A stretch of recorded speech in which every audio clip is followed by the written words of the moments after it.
grâce à ça, justement, j'ai trouvé quelque chose de très intéressant. Je parle évidemment de deux chaînes qui sont tendues, comme si elles retenaient quelqu'un ou quelque chose.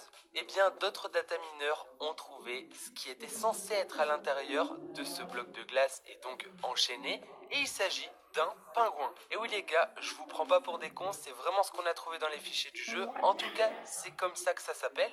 Bon, j'avoue que sur cette première image, on reconnaît pas un pingouin. Bah c'est simple, c'est parce que ça n'en est pas un, comme je vous l'ai dit, c'est seulement le nom de l'objet. Mais regardez un peu de plus près, en fait il s'agit de roches, et plus précisément d'un débris de météorite il me semble, et à l'intérieur de celui-ci, on peut voir un bras dépassé. Du coup vous l'aurez remarqué, ce bras est enchaîné, donc il se situera forcément à l'intérieur de la glace. Je pense donc qu'on est loin d'en avoir fini avec tous ces mystères qui, je le rappelle, partent du crash de la météorite. Ensuite, petite piqûre de rappel pour ceux qui auraient manqué la précédente vidéo.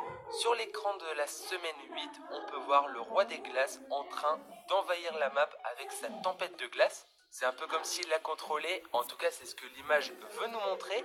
Alors attention, un événement est en préparation, on va en savoir un peu plus après. Et autre chose, à Polar Peak et juste au-dessus de là où se situait à la base la lame de l'infini, il y a une sphère vraiment étrange qui est en lévitation dans les airs. Lorsqu'on s'approche de celle-ci, l'écran devient alors tout blanc, complètement givré, et lorsqu'on s'éloigne forcément, ça disparaît. On a également trouvé que les télés allaient bientôt s'allumer pour nous montrer un décompte avant cette tempête de glace. Le décompte se fera en jours vu l'espace qu'il y a justement dans les cases. Du coup on aura le temps de s'y préparer et pour l'instant les télés ne sont toujours pas allumées donc on peut vraiment attendre. Ce qu'on peut voir sur l'image c'est que la tempête viendra bel et bien du sud-ouest pour envahir la totalité de la map.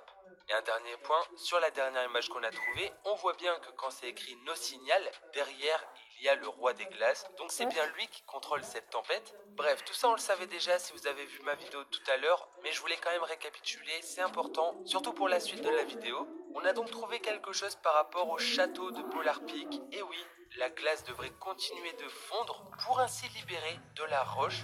Franchement, si ça continue comme ça, le château va complètement être détruit parce qu'il n'y aura plus de glace pour le maintenir. Enfin, en tout cas, perso, j'ai hâte de voir tout ça. Alors ensuite, une grande nouveauté depuis la mise à jour. Vous le savez, au sud de la map, on a deux petites îles. C'est d'ailleurs la première fois que sur Fortnite, on a des îles, depuis le lancement de la saison 7. Et en fait, sur une des îles, il y a deux choses vraiment bizarres. Premièrement, on a une petite cabane sous laquelle il y a une faille infinie. Vous pouvez prendre la faille et vous téléporter en illimité. Et deuxièmement, à côté de cette maison, on peut remarquer un énorme bloc de glace. Et bien depuis la dernière mise à jour, on peut s'amuser à le détruire. Alors à la sortie de la mise à jour, il avait plus de 5 millions de PV et les joueurs, à force de tirer dessus, etc., commencent à le détruire petit à petit. Alors 5 millions de PV, c'est énorme, mais quand vous êtes des milliers, voire des millions de joueurs à tirer dessus, forcément, ça va tout de suite beaucoup plus vite. Du coup, pour rappel, on sait exactement ce qu'il y a à l'intérieur de ce bloc de glace, et c'est en fait un bunker secret. Et oui, toujours grâce à un petit glitch en mode replay, on peut aller à l'intérieur et on voit que c'est le même bunker qu'on peut retrouver également à Wellingwood et qu'on n'a jamais pu ouvrir ou détruire. Du coup, j'ai l'impression que c'est un petit troll de la part d'Epic Games. Tout le monde essaye de détruire ce bloc de glace pour au final tomber sur le bunker. Mais bon, au cas où, on va quand même essayer de le détruire rapidement pour voir, peut-être qu'un événement se produira. Maintenant, on en vient aux choses sérieuses et je parle évidemment des défis que je vous ai teasés en début de vidéo. Et oui, donc premièrement, on a trouvé un nouveau mode de jeu temporaire et il s'appelle Tempête de glace. Et voilà, tout est lié. Cet événement se produira peut-être uniquement dans le mode Tempête de glace. Alors toujours dans les fichiers du jeu, des personnes ont trouvé une liste de défis événements qui allaient arriver. Ces défis s'appellent Tempête de glace justement. Et on peut donc observer quelques récompenses qui sont vraiment pas mal. Perso, j'ai hâte d'avoir ces défis pour les débloquer.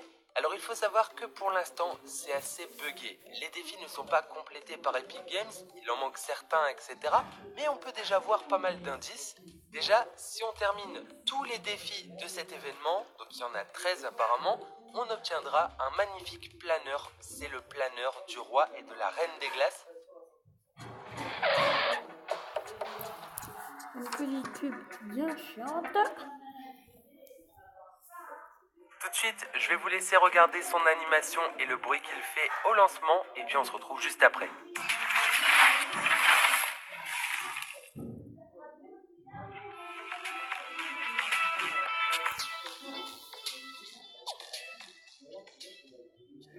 Ok les potes, franchement je le trouve vraiment stylé, j'ai hâte de l'avoir. Ensuite la deuxième récompense c'est le revêtement bleu et carbone. Il est vraiment stylé, je l'avais dit tout à l'heure dans ma vidéo.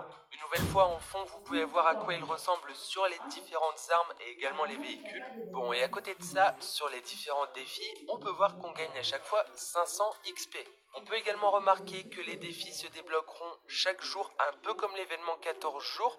Je sais pas si ce sera comme ça tout le long ou si c'est juste à cause du bug d'affichage. Maintenant, je vais vous détailler les défis car oui, ils ont fuité et un grand merci à la personne qui nous les a donnés. Ça pourra vous aider à vous y préparer un petit peu. Alors déjà, il faudra faire des dégâts à la Légion de Glace avec différentes armes, donc des armes explosives, des fusils d'assaut, etc. Enfin bref, vous avez la liste à l'écran. La Légion de Glace, c'est peut-être le bloc de glace qui a 5 millions de PV. Je sais pas, mais c'est la seule chose que j'imagine pouvoir détruire. Ensuite, après l'événement, on pourra retrouver dans la map pas mal de fragments de glace. C'est un peu comme les fragments du cube.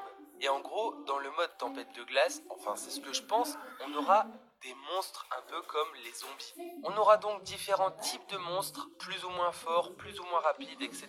C'est exactement comme dans l'événement cauchemar au final. Et du coup, il faudra les tuer petit à petit en fonction des défis. Bon, et puis du coup, on aura également le défi qui consiste à détruire directement les fragments de glace dans différentes parties. On a également trouvé une autre récompense secrète dans les fichiers du jeu. Par contre, je sais pas si ça a un rapport avec ces défis ou pas, mais je voulais vous la montrer. Il s'agit simplement d'une bannière où on peut voir un petit bonhomme de neige.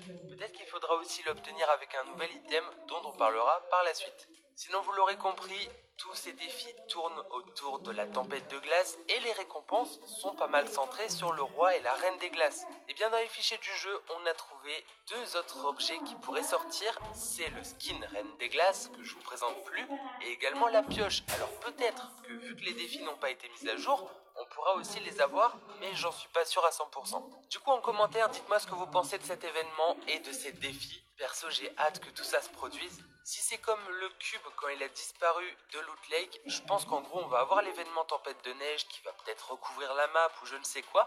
Et juste après, en quittant la game, on aura les défis disponibles directement. Du coup on aura peut-être que quelques jours pour les réaliser, il faudra être rapide. Ou alors peut-être qu'on va les débloquer au fil du temps. Dans ce cas-là, tant mieux. Ensuite, selon pas mal de sources, un des skins qui sont sortis aujourd'hui serait en fait un nouveau starter pack. C'est assez bizarre parce que à côté de lui, on peut pas avoir de V-Bucks ou autre. Ce serait donc celui-ci, c'est un genre de cyborg, perso je l'aime beaucoup, et du coup il serait à 5 euros j'imagine si c'est un starter pack, et du coup on pourrait par la même occasion débloquer son sac à dos. Comme je vous l'ai dit, pour l'instant on n'a pas vu qu'il y avait des V-Bucks à côté, mais bon ça sera peut-être ajouté et mis à jour plus tard. En même temps d'un côté on n'a pas encore eu le starter pack de la saison 7, je pense que ça va pas tarder. Bon et pour finir cette vidéo, on a trouvé un objet tout à l'heure, un nouveau consommable, donc ça peut être une grenade ou quelque chose dans le genre. Et en fait il s'agit d'un petit bonhomme de neige. On ne sait pas du tout à quoi il va servir, mais on a les enregistrements audio de cet objet. Je vais vous les laisser écouter et après on se fera quelques théories.